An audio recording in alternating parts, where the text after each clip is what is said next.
صحابہ کرام رضوان اللہ علیہ اجمعین کا مبارک طبقہ کبھی اس دنیا کو منہ لگانے پہ تیار نہیں ہوا. یعنی یہ نہیں کہ غربت کی وجہ سے بے نیاز رہے اور ان چیزوں سے مجبور ہو کر اپنے آپ کو بچائے رکھے، بلکہ جب مال و دولت کے انبار پڑے، سونے چاندی کے ڈھیر آئے، گورنریاں ان کی ٹھوکروں میں آئی، تو اس کے باوجود زندگی کے انداز وہ رہے. ملک شام کے گورنر بنائے گئے حضرت عمر ابن سعید رضی اللہ تعالیٰ عنہ. حضرت عمر نے بھیجا تو رونے لگے. فرمایا امیر المومنین کسی اور کو بھیج دیجئے، میں اس کا اہل نہیں ہوں. فرمایا کہ تم تو یہی کہتے رہو کہ تم اہل نہیں ہیں، لیکن ہماری نگاہ میں تم ہی اس کے اہل ہیں، جاؤ اور ملک شام کو سنبھالو. اب ملک شام گئے تو اپنی زندگی کے اندر اتنے محتاط اور اتنی اپنی زندگی کو بچا بچا کے گزارا کہ ہر چیز کی اطلاع دیتے اور ہر چیز کے بارے میں اللہ سے ڈرتے. بیت المال سے ایک حبہ سیاہ لینے سے گھبراتے، درخت کے سائے میں اپنی رات گزار لیتے. لوگ کہتے کہ آپ ہمارے امیر ہیں اور ملک شام کا اللہ نے آپ کو گورنر بنایا ہے، رہنے کے لیے کوئی کمرہ بنا لیتے، کوئی مکان بنا لیتے. فرمایا کہ بیت المال سے میں کچھ لینا گوارا نہیں کرتا کہ کہیں ایسا نہ ہو کہ اس کا حساب و کتاب میری آخرت کو خطرے میں ڈال دے، میں اسی میں مطمئن ہوں. تو وقت کا گورنر ہے اور درخت کے سائے میں اپنی رات گزار دے رہا ہے، مخلوق کی فریادیں سن رہے ہیں اور پھر اس کے بعد اس میں ڈر رہے ہیں میرے فیصلے حق پہ ہوئے یا نہیں ہوئے. کئی دن گزر گئے، کافی عرصہ ہو گیا، مہینوں کا فاصلہ پڑ گیا. حضرت عمر کو آپ کے بارے میں کوئی اطلاع نہیں ملی، تو اپنے ساتھیوں سے مشورہ کیا کہ کہیں عمیر ابن سعید میں تبدیلی تو نہیں آ گئی. اور عرصہ ہو گیا انہوں نے اپنی کارگزاری نہیں بھیجی. کارگزاری بھیجی تھی لیکن قاصد کے پہنچنے میں دیر ہو گئی تھی. آپ نے دوسرا قاصد مدینے سے روانہ کر دیا اور کہا کہ ہم عمیر ابن سعید کو معزول کرتے ہیں اور ان کی جگہ دوسرے کو ملک شام کا گورنر بناتے ہیں. اب اس حمص کے علاقے کا گورنر کسی اور کو بنا دیا اور حمص کے علاقے کے جو گورنر حضرت عمیر ابن سعید تھے ان کو واپس لوٹنے کا حکم دے دیا. اب اندازہ کر رہے ہیں کہ اتنے دن میں آنا چاہیے. وہ دن گزر گئے، ہفتہ گزرا، عشرہ گزرا، 15 دن گزر گئے، مہینہ گزر گیا. حضرت عمر کو طرح طرح کے خیال آ رہے کہ یہ کہیں حمص میں بغاوت تو نہیں کر دی، انہوں نے میری بات کی نافرمانی تو نہیں کی، نہ آنے کی اطلاع ہے نہ پہنچنے کی کوئی خبر دیتا ہے. 1.5 مہینے کا عرصہ گزر گیا. اب یہ سوچ میں پڑے ہیں. اتنے میں کسی نے کہا امیر المومنین عمر ابن سعید آ گئے اور سیدھے آپ کی خدمت میں پہنچ رہے ہیں. فرمایا بلاؤ بلاؤ.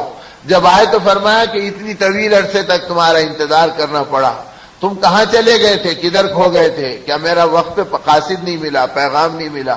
فرمایا امیر المومنین وقت پہ قاصد ملا تھا اور وقت پہ پیغام آپ کا میرے حصے میں آیا تھا، لیکن میں مجبور تھا. میں گورنر بننے سے پہلے کوئی سواری اپنے پاس نہیں رکھتا تھا. گورنر بننے کے بعد بیت المال سے کسی سواری کے لینے میں ڈرتا رہا، مخلوق کی ضرورتیں پوری ہوئی یا نہیں ہوئی. اگر میں سواری لے کے راحت پاتا رہا اور اللہ کی مخلوق اگر پریشان رہی اور اللہ پوچھے کہ تم نے دوسروں کا خیال نہیں کیا، اپنا خیال کر لیا، تو میری آخرت کا کیا بنے گا؟ اس ڈر سے میں نے نہ کوئی اونٹ رکھا، نہ کوئی گھوڑا لیا، نہ کوئی خچر لیا. جب آپ کی طرف سے پیغام معزولی آیا تو میں نے سفر کا ارادہ کیا، تو میں حمص سے پیدل چلے آ رہا ہوں اور مدینے کو پیدل پہنچا ہوں. وقت کا گورنر ہے اور کسی سواری کا اختیار نہیں ہے. کہا اس میں تاخیر ہو گئی اور آنے میں مجھے دیر ہوئی. حضرت عمر رو پڑے اور فرمایا اے اللہ تو نے کیسے اپنے نبی کے امتی دیے جو آخرت سے اتنا ڈرتے ہیں اور تقوی میں اتنا اپنی زندگی کو گزارتے ہیں.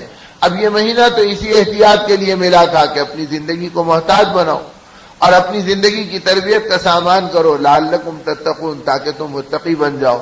اب یہ تقوی جو زندگی میں آیا تھا تو یہ رمضان کا نمونہ نہیں تھا کہ ماہ رمضان گزر جائے اور مسجدیں ماتم کریں، صفے ویران ہو جائیں، زندگی کے انداز پھر بدل جائیں، دنیا ہی مسلمان کے نزدیک سب کچھ ہو جائے، خواہشات کے باطل کلموں میں رات دن گزر جائے اور دنیا پہ رال ٹپکاتے ٹپکاتے دل سیاہ بن جائے. میرے دوستو یہ مزاج سے امت کو ہٹانے کے لیے ماہ مبارک کی تربیت دی گئی اور ماہ قرآن کے آئینے میں زندگی کو دیکھنے کی دعوت دی گئی اور اس میں ہماری تربیت کا سامان کرایا گیا. اب یہ تربیت جب امت میں صحابہ میں آئی، اتقیاء میں آئی، تو ان کی زندگی میں فکر آخرت رات دن صبح شام ہر جگہ تھی. اسی لیے حضرت حسن بصری رضی اللہ عنہ نے فرمایا اے لوگوں میں 120 صحابہ سے زیادہ کی صحبتوں میں رہا اور زندگی کا سارا حصہ انہی کے ساتھ گزرا. حضرت علی سے براہ راست فیض یاب ہوئے اور فرمایا میں تم سے قسم کھا کے کہتا ہوں اتنی بڑی تعداد صحابہ کی میں نے دیکھی ہے اور ان کی صحبتوں میں اپنی زندگی کو گزارا ہے، لیکن ان میں سے ایک کو بھی میں نے آخرت کے بارے میں بے فکر نہیں پایا۔ یہ ہمیشہ ڈرتے تھے کہ ہمارے خاتمے کا کیا ہوگا، یہ فکر مند رہتے تھے کہ اللہ ہم سے راضی ہے یا ناراض ہے، نہ اپنے اعمال پہ مطمئن تھے نہ اپنے کارناموں پہ مطمئن تھے۔ اور دنیا کے بارے میں فرمایا کہ اتنی بڑی تعداد کے ساتھ میں رہا، ان میں سے ایک کو دنیا کے بارے میں فکر مند نہیں پایا، ہمیشہ اللہ کی ذات پہ متوکل، جو مل گیا اس پہ مطمئن، جو آ گیا اس کو اللہ کی مخلوق میں بانٹنے کے لیے بے چین، اور ضرورت مندوں پہ خرچ کرنے کے ذوق میں اپنی زندگی کو گزارتے رہے۔ میں تو ان کو اس حالت کے اندر پایا کہ دنیا کے بارے میں مطمئن پایا اور آخرت کے بارے میں فکر مند پایا۔ اور ہمارا حال کیا کہ آخرت کے بارے میں ہم مطمئن ہیں، سب رمضان گزر گیا الحمدللہ، قرآن سن لیا الحمدللہ، روزے رکھ لیے الحمدللہ، اب یہ اطمینان آگے کے اعمال کی ترقی سے بے خبر کر دیا، ایمان کی محنتوں سے بے فکر کر دیا، نبی کریم صلی اللہ علیہ وسلم کی ارمانوں سے آدمی کی زندگی کو اوجھل کر دیا۔ اب آقا کی ارمانیں کیا تھی، گھرانے نبوت کی فکریں کیا تھی، صحابہ کس میدان میں بے چین تھے، ان کی جان کہاں لگی، ان کا مال کس میدان میں لگا، ایمان والوں کے لیے انہوں نے کیا مشعل راہ چھوڑی، ان چیزوں سے ہم بالکل بے خبر ہو گئے، اور ہماری زندگیاں دنیا کے بارے میں فکر مند ہو گئی، ہمارے کھانے کا، ہمارے پہننے کا۔ اللہ کے نبی صلی اللہ علیہ وسلم نے تو امت کو مطمئن کر دیا تھا، من رضی بالقلیل من المال رضی اللہ سبحانہ وتعالی بالقلیل من الاعمال، او کما قال علیہ الصلوۃ والسلام۔ آپ نے امت کو یہ ذوق دیا کہ اے لوگوں، جو دنیا میں تھوڑے مال پر اللہ سے راضی ہو جائیں گے، اللہ قیامت کے دن تھوڑے اعمال پر اس سے راضی ہو جائیں گے۔ تو صحابہ کی عید ہو گئی تھی کہ زندگی مختصر ہو، تو چلو اسباب زندگی مختصر ہے، آخرت ہلکی پھلکی ہو جائے گی، حساب و کتاب سے آدمی کی زندگی کو چھٹی مل جائے گی اور آخرت کا مسئلہ چٹکیوں میں حل ہو جائے گا۔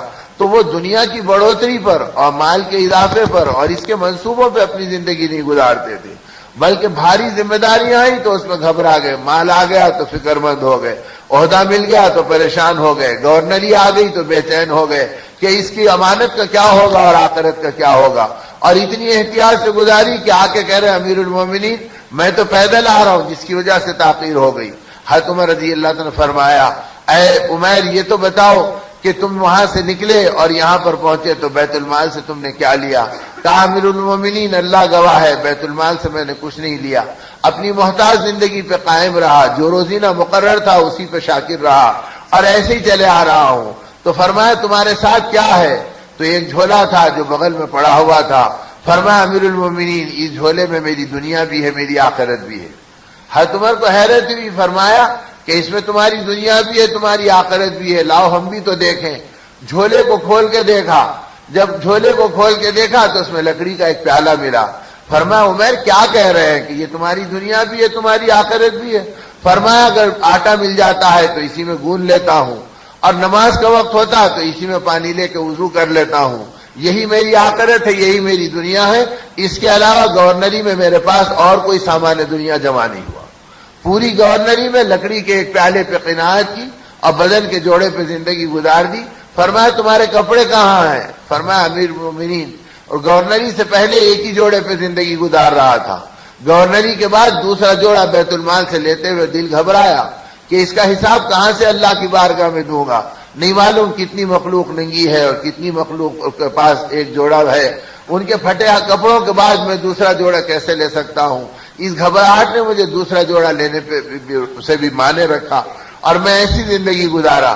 حضرت عمر رضی اللہ عنہ نے دعائیں دی، فرمایا اے سعید جاؤ اور جاؤ اپنے گھر پہ آرام کرو۔ تو حضرت عمر ابن سعید اپنے گھر آ گئے، پھر ایک صحابی کو بلا کے فرمایا کہ میری طرف سے مہمان بننا اور ایک دن اور ایک رات ان کے ساتھ رہنا اور دیکھنا کہ ایسے ہی ہیں عمر ابن سعید جیسے میرے سامنے آئے تھے، تو یہ 1000 اشرفیوں اور 1000 دینار کی ایک تھیلی ہے، اسے اپنے ساتھ لے جانا، اور ایسی 2 تھیلیاں دی، فرمایا ان 2 تھیلیوں کو 1000 کی اپنے ساتھ لے جانا، اور اگر زندگی ایسی نظر آ گئی تو میری طرف سے تحفے کے طور پہ دے دینا، اور اگر زندگی میں تبدیلی آئی تو مجھے خبر کرنا کہ میں پہچانوں کہ واقعی اس نے زندگی ایسی احتیاط کی گزاری ہے یا میرے سامنے ایسا آیا اور پیچھے کوئی اور زندگی ہے۔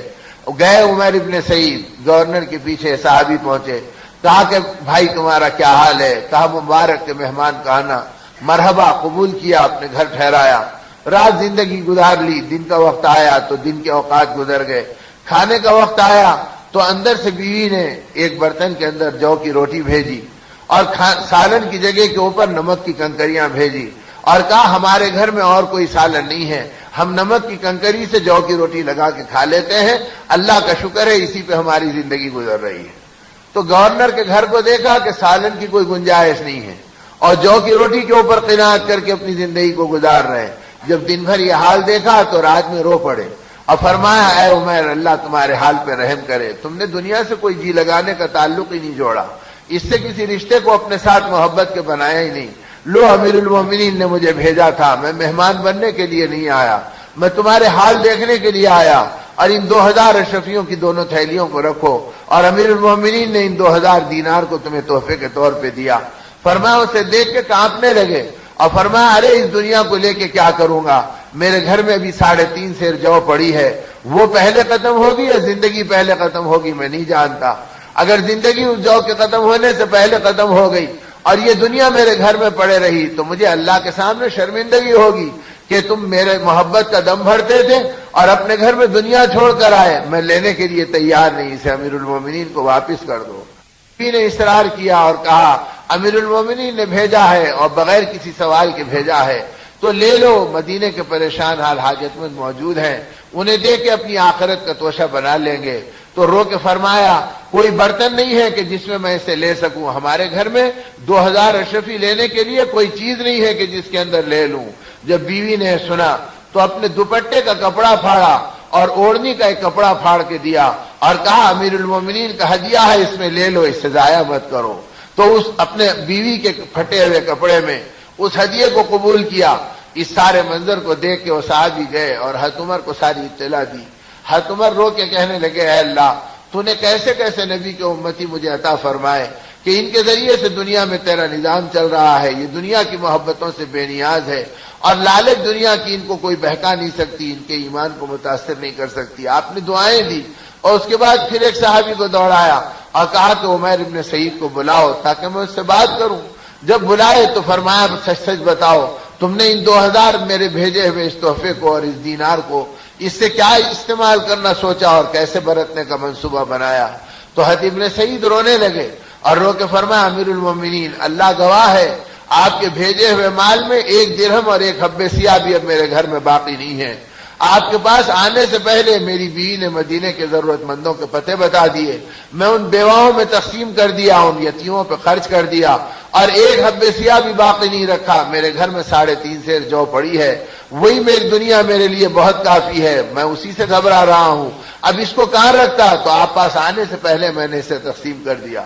حضرت عمر اور بے قرار ہو گئے اور فرمایا اے ابن سعید، میری تمنا یہ ہے دوبارہ جا کر اس گورنری کو قبول کر لو اور جا کر پھر حمص کے علاقے کی ذمہ داری کو سنبھال لو۔ تو حضرت ابن سعید کی چیخ نکل گئی، فرمایا کہ امیر المومنین اللہ کے لیے اب مجھے مت بھیجیے، اس گورنری نے میرے اخلاق بگاڑ دیے اور میں ڈرتا ہوں اور روز رات میں رو کر اللہ سے معافی مانگتا ہوں کہ میری آخرت کا کیا ہوگا۔ فرمایا ابن سعید کیا کہہ رہے ہیں؟ فرمایا گورنری کی اس پوری مدت میں ایک مرتبہ ایک عیسائی راہب کو جب وہ ضد پہ اڑ گیا اور اپنی بات پہ مصر ہو گیا تو میری طبیعت جھلا گئی، تو میں نے کہا خدا تجھے رسوا کرے، تو مجھے پریشان کرتا ہے۔ آج تک اپنی زبان پکڑ کر روتا ہوں اور کہتا ہوں گورنری کے نشے میں تو نے اللہ کے ایک بندے کو رسوا کرنے کے لیے کہہ دیا اور لعن طعن کیا، اگر اللہ تیرے بول پہ پکڑ کریں گے تو تیری آخرت کا کیا ہوگا؟ میں اپنے اخلاق پہ گھبرا رہا ہوں اور اپنے اعمال پہ ڈر رہا ہوں، میں دوبارہ گورنری قبول کرنے کے لیے تیار نہیں۔ حضرت عمر نے کہا جاؤ آرام کرو، پھر مشورہ کریں گے۔ حضرت ابن سعید گھر آئے آرام کی نیت سے۔ دوسرے دن حضرت عمر کو اطلاع پڑی کہ عمیر بیمار پڑ گئے تو آپ پریشان ہوئے، کہا مدینے کے اطباء کو بلاؤ، ان کا علاج کراؤ۔ 2-3 دن گزرے، معلوم ہوا کہ بیماری بڑھ گئی، یہاں تک کہ حضرت عمر بیٹھے ہیں کسی مشورے کی مہم میں لگے ہیں، اتنے میں جنازہ آیا۔ لوگوں نے کہا کہ یہ عمیر ابن سعید کا جنازہ ہے، اللہ نے ان کو اٹھا لیا۔ تو حضرت عمر کی ہچکیاں لگ گئیں اور رو پڑے، اتنے روئے کہ آپ کو دیکھ کے پوری محفل غمزدہ ہو گئی۔ ساتھیوں سے اور اہل شورا سے اپنی اپنی تمنا ظاہر کرو کہ تمہاری تمنا کیا ہے. کسی نے ایمان کے بڑھنے کی، اسلام کے پھلنے پھولنے کی، ہدایت کے عام ہونے کی، اپنے اپنے اعتبار سے ایک ایک تمنا بیان کی. تو آخر میں حضرت عمر نے فرمایا میری تمنا یہ ہے کہ عمیر ابن سعید جیسے مٹھی بھر انسان میرے ہاتھ میں ہو، میں علاقوں میں ایک ایک کو گورنر بنا کر بھیجوں اور آقا کے لائے ہوئے دین کی ترجمانی ان کے ذریعے سے کراؤں. کیسا مبارک بندہ ہمارے درمیان تھا اور یہ اٹھ گیا. آپ بے قرار غمزدہ ہوئے اور اس کے بعد ان کے دفنانے کا انتظام کیا.